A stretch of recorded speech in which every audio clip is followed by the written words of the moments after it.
Hello friends, welcome in Uday career academy. दोस्तों, आपको मालूम है जैसा कि दिल्ली पुलिस की तैयारी हमारे चैनल के माध्यम से करवाई जा रही है।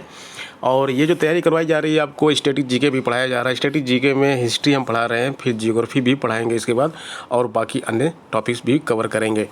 तो ये जो प्रश्न आपको करवाए जा रहे हैं बहुत ही इंपॉर्टेंट प्रश्न है, और पिछले 2 वीडियो मैं ला चुका हूँ। तीसरा वीडियो है, थर्ड वीडियो है ये। और ये राजस्थान की पटवार परीक्षा जो है उसके लिए, एसएससी की दिल्ली पुलिस की परीक्षा के लिए, और अन्य परीक्षाएं जो एसएससी की हैं जैसे कि सीएचएसएल है, इन सभी परीक्षाओं के लिए ये कॉमन मॉक टेस्ट है। बहुत ही इंपॉर्टेंट है इन सभी परीक्षाओं के लिए। तो दोस्तों, शुरू करते हैं।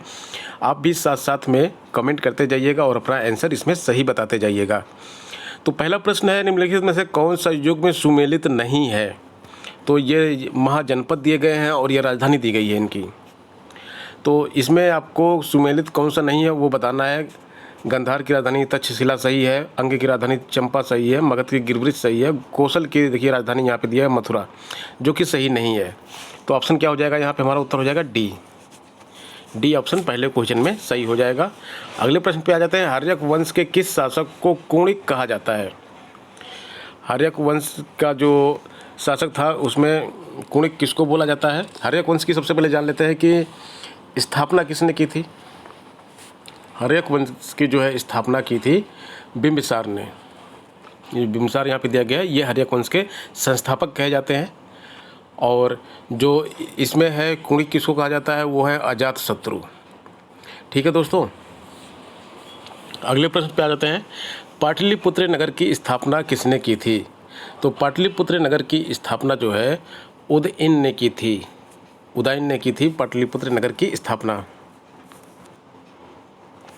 दोस्तों, अगला प्रश्न, निम्नलिखित में से किस शासक ने वैवाहिक संबंधों के आधार पर अपने साम्राज्य को स्थिरता प्रदान की थी?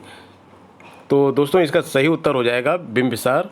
बिंबिसार ने वैवाहिक संबंध स्थापित किए थे और अपनी राजनीतिक स्थिति को सुदृढ़ कर लिया था। अवंती को मगध साम्राज्य में मिलाने का श्रेय किस शासक को जाता है? अवंती को मगध साम्राज्य में मिलाने का जो श्रेय जाता है वो शिशुनाग को जाता है। अगला प्रश्न, कालाशोक की राजधानी कहाँ थी? तो कालाशोक की जो राजधानी थी वो वैशाली में थी। ए ऑप्शन सही है इसका। निम्न में से किस शासक को सर्व क्षत्रांक अर्थात क्षत्रियों को नाश करने वाला कहा जाता है? तो दोस्तों, इसका सही उत्तर क्या हो जाएगा? इसका सही उत्तर है महापद्मनंद। सिकंदर के आक्रमण के समय मगध का शासक कौन था? मोस्ट इंपॉर्टेंट प्रश्न है, बहुत ही इंपॉर्टेंट है, इसको नोट कर लीजिए क्योंकि ये प्रश्न बहुत बार परीक्षा में पूछा गया है। घननंद बोलते हैं जो शासक था वहाँ पे उस समय। सिकंदर के आक्रमण के समय मगध में घननंद का शासन चल रहा था। सिकंदर कहाँ का शासक था? यह भी प्रश्न अक्सर एग्जाम में आता है। मकदूनिया का शासक था सिकंदर। सिकंदर एवं पोरस के बीच 326 ईसा पूर्व का युद्ध किस नाम से जाना जाता है? सिकंदर भारत विजय करना चाहता था, विश्व विजय करना चाहता था, उसके उद्देश्य से भारत पर आक्रमण किया था।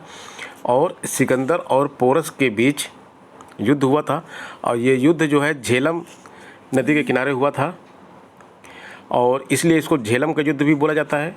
और इस युद्ध को वितस्ता का युद्ध भी बोला जाता है।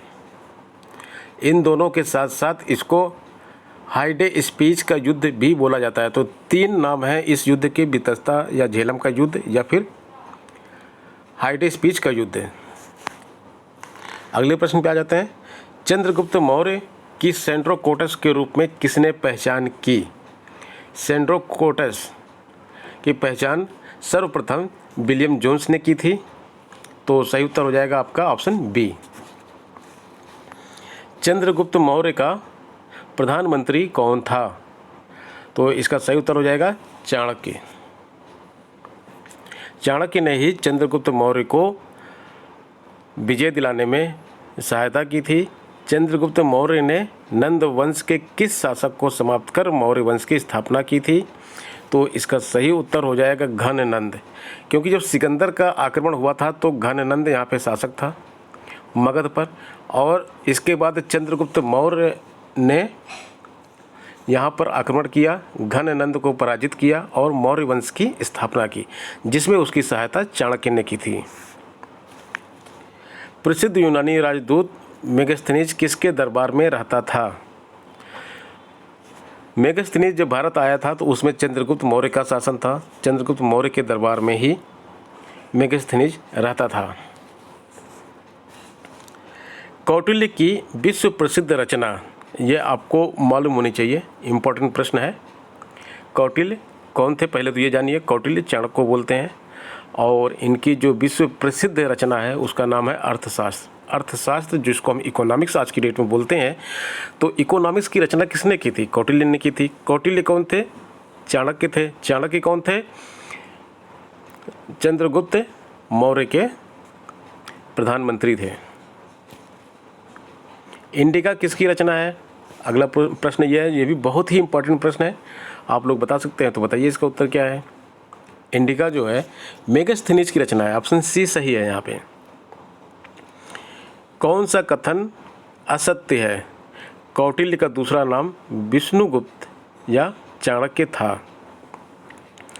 चंद्रगुप्त ने सौराष्ट्र में सुदर्शन झील का निर्माण करवाया था। चंद्रगुप्त मौर्य ने अपने अंतिम समय में जैन धर्म से दीक्षा ली, श्रवणबेलगोला में प्राण त्याग दिए। उपरोक्त में से कौन सा कथन असत्य है? तो यहाँ पे देखिए असत्य पूछा जा रहा है, तो कौन सा कथन असत्य है? पहला कथन तो सत्य है। सुदर्शन झील का निर्माण किसने करवाया था? चंद्रगुप्त ने करवाया था, ये भी सत्य है। और ये प्रश्न आते भी एग्जाम में, ये भी आता है एग्जाम में, ये भी एग्जाम में आता है और ये भी एग्जाम में आता है कि जैन धर्म की शिक्षा ले ली थी और श्रवणबेलगोला में अपने प्राण त्याग दिए थे चंद्रगुप्त ने। तो ये तीनों ऑप्शन हम यहाँ पे देख रहे हैं कि तीनों ऑप्शन सही है। तो इसका उत्तर क्या हो जाएगा? उपरोक्त में से कोई नहीं, यानी कि डी ऑप्शन इस प्रश्न का सही उत्तर होगा। अगले प्रश्न पे आ जाते हैं। यूनानियों ने किसे अमित्रोचेटस कहा?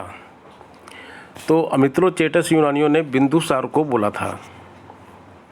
मौर्य शासक अशोक ने कलिंग पर कब आक्रमण किया था? कलिंग पर अशोक ने जो आक्रमण किया था उस समय ईसा पूर्व 261 का समय चल रहा था। ऑप्शन बी यहाँ पे सही है। राज्य विस्तार के लिए कलिंग पर आक्रमण किया गया था, लेकिन कलिंग के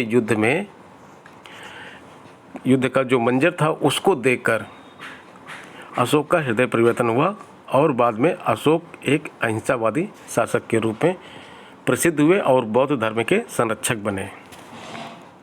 अशोक के शिलालेखों को सर्वप्रथम किसने पढ़ा? तो इसका सही उत्तर क्या होगा?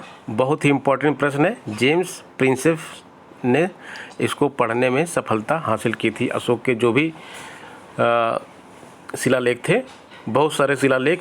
देखिए उस समय क्या है कि जनता को मैसेज देना है, तो मैसेज कैसे देना है जनता को, रूल्स कैसे बनाने हैं, तो बड़ी बड़ी से पत्थरों के जो है वो शिलालेख बनाए जाते थे। इसके ऊपर नियम लिख दिए जाते थे, कौन कौन से नियम है जो सबको पालन करना है, जिसका नियम 1, नियम 2, नियम 3, इस तरह से नियम बना के लिख दिए जाते थे। इसको शिलालेख बोलते थे। और ये शिलालेख जो है ऐसी जगह लगाए जाते थे जहाँ पे लोग इसको देखें और जानें। जैसे आजकल बोर्ड नहीं लगे रहते हैं, आज्ञा से नीचे लिखा रहता है भारत सरकार, ये तो उस तरह से शिलालेख उस समय लगाए जाते थे। और अगला प्रश्न है, अशोक के किस शिलालेख में उसकी कलिंग विजय का वर्णन है? मोस्ट इम्पॉर्टेंट क्वेश्चन, इसको मोस्ट इम्पॉर्टेंट क्वेश्चन रखिए। ये पीसीएस तक के एग्जाम में आता है और पीसीएस में ही 2-3 बार आ चुका है। छोटे एग्जाम में भी आता है, नीचे के एग्जाम में भी आता है, ऊपर भी आता है और पीसीएस जैसे एग्जाम में भी आ चुका है। 13वें शिलालेख में अशोक के कलिंग युद्ध का वर्णन है। कलिंग युद्ध के बारे में अशोक ने 13वें शिलालेख में लिखवाया है। निम्न में से किस लघु शिलालेख में अशोक का बुद्ध शाक्य व अशोक नाम मिलता है? बुद्ध शाक्य और अशोक नाम जो होता है, जो लघु शिलालेख है मास्की वाला, तो उसमें मिलता है ये मास्की का शिलालेख, यानी कि ऑप्शन बी।